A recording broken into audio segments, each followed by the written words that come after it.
আসসালামু আলাইকুম। আমি নূপুর লন্ডন থেকে বলছি। কাছে এবং দূরে, দেশ এবং দেশের বাহিরে যে যেখান থেকে আমার ভিডিওটি দেখছেন, আশা করি আল্লাহর রহমতে আপনারা অনেক ভালো আছেন। আলহামদুলিল্লাহ আমরাও ভালো আছি। আজ আপনাদের সাথে রমজান স্পেশাল মচমচে রসালো জিলাপি রেসিপি শেয়ার করব। আশা করি আপনাদের ভালো লাগবে। ফুল ভিডিওটি দেখে নিন। জিলাপি বানানোর জন্য 1 কাপ নিয়েছি ময়দা, তো ময়দা চেলে নেব। একটা স্টিনারে নিয়ে নিচ্ছি। এর সাথে দেব 2 টেবিল চামচ বেসন। সবশেষে দেব 1 টেবিল চামচ চাউলের গুঁড়া। তা আমি যে উপকরণগুলো দিয়েছি সবগুলো দিবেন, এতে জিলাপি অনেক মচমচে হবে। এখন শুকনো উপকরণগুলো চেলে নেব। শুকনো উপকরণগুলো চেলে যদি ব্যাটারটা রেডি করেন তাহলে খুবই স্মুথ হবে আর কোনো দানাদার অংশ থাকবে না। তা ভালো করে চেলে নেবেন। তো খুব ভালো করে চেলে নিয়েছি আর এই যে দানাদার অংশটা এগুলো ফেলে দেব। তো একটা বাটিতে এখন ইস্ট নেব। 1 কাপ ময়দার জন্য এখানে নিচ্ছি 1.5 চা চামচ ইস্ট। উঁচু করে না, একদম লেবেল করে নিচ্ছি 1.5 চা চামচ ইস্ট।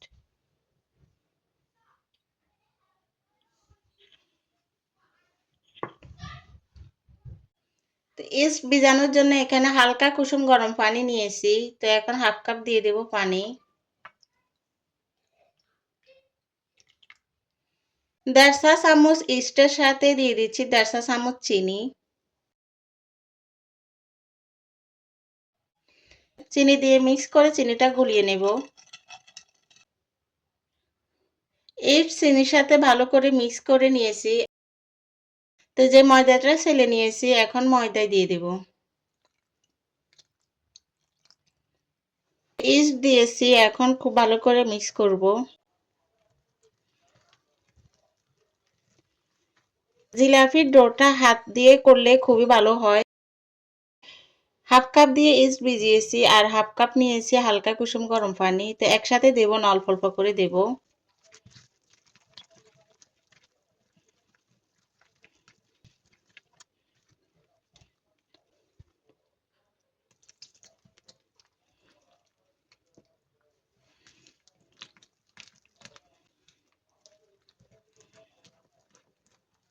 তো এরকম করে ডোটা রেডি করে এখন ভালো করে ফাটিয়ে নেব। যখন ডোটা ফাটিয়ে নেব তখন ডোটা আর একটু পাতলা হয়ে আসবে। একটু ক্যাত করে ধরে এভাবে করে ফাটিয়ে নেব। আমার আজকের ভিডিওর কোনো অংশ আপনাদের যদি ভালো লেগে থাকে ভিডিওতে একটি লাইক দিতে ভুলবেন না। আপনারা যারা এখনো আমার চ্যানেলটি সাবস্ক্রাইব করেননি প্লিজ সাবস্ক্রাইব করে নেবেন। আপনারা যারা ফেসবুক পেজ থেকে দেখতেছেন আমার পেজটি ফলো দিয়ে রাখবেন। আর এই কাজটি যারা করে নিয়েছেন আপনাদের সবাইকে জানাচ্ছি অসংখ্য ধন্যবাদ। আপনাদের একটি লাইক কমেন্ট শেয়ার আমাকে আমার লক্ষ্যে পৌঁছাতে সাহায্য করবে। আর আপনাদের জন্য নতুন নতুন ভিডিও বানাতে আমি উৎসাহ পাবো। 3-4 মিনিট ফাটিয়ে নেওয়ার পর এখন দিয়ে দিচ্ছি 1 চা চামচ সয়াবিন তেল।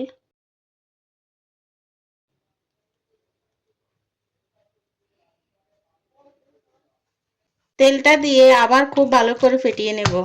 5 মিনিট ধরে ডোটাকে খুব ভালো করে মিক্স করেছি। এখন উপর থেকে একটু ডো উঠিয়ে দেখাচ্ছি। দেখেন ডোটা রেডি হয়েছে কিনা। এখনো হয়নি, পড়ার সাথে সাথে মিশে যাচ্ছে আর ছিঁড়ে যাচ্ছে। তো আরো কিছুক্ষণ মিক্স করতে হবে। এখন আর করব না। কিছুক্ষণের জন্য ঢাকনা দিয়ে ঢেকে রেখে দেব আর এই দিকে শিরাটা তৈরি করে নেব। শিরাটা হতে হতে কিছুক্ষণ ডোটা রেস্টে থাকবে। তো শিরাটা বানিয়ে নেব। জিলাপির শিরাটা তৈরি করে নেব। তো 2 কাপ নিচ্ছি চিনি। একই কাপে মেপে আমি দিয়ে দিচ্ছি 1 কাপ পানি। 2 কাপ চিনির সাথে 1 কাপ পানি যাবে। পাতিলটা নিতে হবে ছোটর উপরে এরকম উঁচু, যেন জিলাপির শিরাতে খুব ভালো করে জিলাপিটা চুবানো যায়। চওড়া পাতিলে শিরা করলে শিরার পরিমাপটা বেশি নিতে হবে, নয়তো জিলাপি পুরোটা শিরাতে ডুববে না। তাই চেষ্টা করবেন এরকম উঁচু ছোট একটা পাতিল নেওয়ার জন্য। তাহলে খুব ভালো করে জিলাপির ভিতর শিরাটা ঢুকবে। শিরাতে দিয়ে দেব 2টা এলাচি মাঝখান দিয়ে চিড়ে নিয়েছি। শিরাতে 1 চা চামচ লেবুর রস দিয়ে দিচ্ছি। জিলাপিতে একটু কালার দিলে দেখতে ভালো লাগে, তাই একটু কালার দিয়ে দিচ্ছি। আমি অরেঞ্জ ফুড কালারটা দিচ্ছি, আপনারা এখানে অরেঞ্জ কালার বা রেড কালারটা দিতে পারেন। কালারটা দেওয়া শুধু দেখা সৌন্দর্য বাড়ানোর জন্য, টেস্টের কোনো পরিবর্তন হবে না। তাই আপনারা এখানে চাইলে দিতেও পারেন বা নাও দিতে পারেন, অপশনাল। ভালো করে মিক্স করে এখন শিরাতে একটা বলক উঠিয়ে নেব। তো এই যে দেখেন বলক এসে গেছে। শিরাটা জাল করে তার করা যাবে না, একটু আঠালো হয়ে আসলে চুলার জালটা বন্ধ করে দেব। শিরা যদি ১-২ তার হয়ে যায় তাহলে শিরাটা বেশি ঘন হয়ে যাবে। জিলাপির ভিতর শিরাটা ভালো করে ঢুকবে না। তাই শিরাটা তার করা যাবে না, একটু আঠালো হয়ে আসলে চুলার জালটা বন্ধ করে দেব। এখন চুলা বন্ধ করে শিরাটাকে ঢেকে রেখে দেব। তো চুলাতে একটা ফ্রাই প্যানে তেল বসিয়েছি। দেখেন তেলের পরিমাপটা এমনভাবে দিতে হবে জিলাপিটা দেওয়ার পর নিচ থেকে তেলের উপর ভেসে ওঠে। তো এখন চুলাটা জ্বালিয়ে তেলটাকে গরম করে নেব। তেলটা গরম হতে হতে এইদিকে বেটারটাকে আরেকটু ফাটিয়ে নেব।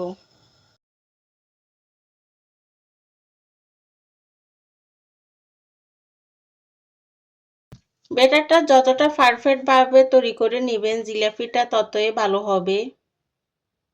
তাই খুব ভালো করে জিলাপির বেটারটা ফাটিয়ে নেবেন। এখন দিয়ে দেব ১ চিমটি বেকিং পাউডার। শুধু ১ চিমটি দেব, বেশি দেব না। এই ১ চিমটি বেকিং পাউডার দিয়ে এখন আরো ১ মিনিটের মতো ফাটিয়ে নেব।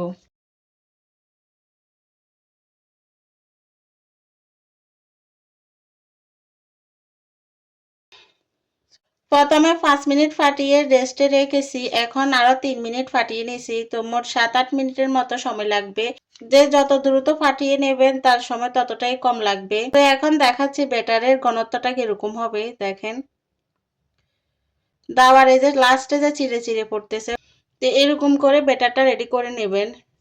ব্যাটারটা রেডি করতে আমার যতটুকু পানি লেগেছে, প্রথমে হাফ কাপ পানি দিয়ে ইস্টটা ভিজিয়েছি আর পরে নিয়েছি আরো হাফ কাপ পানি। তো হাফ কাপে দেখেন পুরোটা লাগেনি, এখানে প্রায় ১ টেবিল চামচের মতো পানি রয়ে গেছে। একটু একটু করে পানিটা মিক্স করে নেবেন, তাহলে বুঝবেন যে কতটুকু পানি লাগবে। ব্যাটারটা রেডি, এখন জিলাপি ভেজে নেব। আমি এরকম একটা সসের বোতল নিয়েছি। তো সসের বোতলে এখন ব্যাটারটা নিয়ে নেব।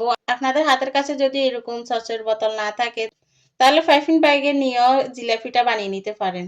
তো ব্যাটারটা এখন বোতলে নিয়ে নেব। তেলটা খুব ভালো করে গরম করে নিতে হবে। তেল খুব ভালো করে গরম করে চুলা জালটা মিডিয়ামে রেখে এখন জিলাপি দিয়ে দেব।